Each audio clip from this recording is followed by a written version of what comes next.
Avengers end game படத்தை பார்க்கும்போது யாருக்கெல்லாம் இந்த டவுட் வந்துச்சு. அதாவது அவெஞ்சர்ஸ் எண்ட் கேம் படத்தோட கிளைமேக்ஸில் வந்துட்டு பார்த்தீங்கன்னா, நம்ம தேனோஸ் அவெஞ்சர்ஸ் செஞ்ச அந்த கான்லெட்டை கையில் போட்டு ஸ்னாப் பண்ணலான்னு ட்ரை பண்ணுவார். அந்த கான்லெட்டோ நேனோ டெக்னாலஜியில் உருவானது. நம்ம அயன்மேனோ நேனோ டெக்கில் சும்மா பூந்து விளையாடுற கில் ஐடி.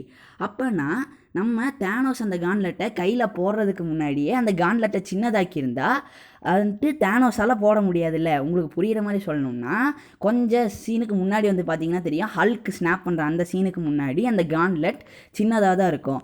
அதுக்கப்புறமா தான் அந்த கான்லெட் வந்துட்டு ஹல்கோட கையில் போடுற மாதிரி நல்லா பெருசாகும்.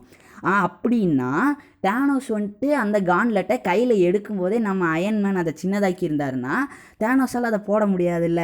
இது ஏன் அவர் பண்ணல? இது ஏன்னா ஹல்க் ஸ்னாப் பண்ணுற சீனை நீங்கள் நல்லா பார்த்தீங்கன்னா தெரியும், அந்த ஸ்டோன்ஸோட மொத்த எனர்ஜி அந்த கான்லெட் வழியாக போகும்போது அந்த நிறைய நேனோ பார்ட்டிகல்ஸ் அது டேமேஜ் பண்ணியிருக்கோம். ஸோ அதுதான் காரணம்.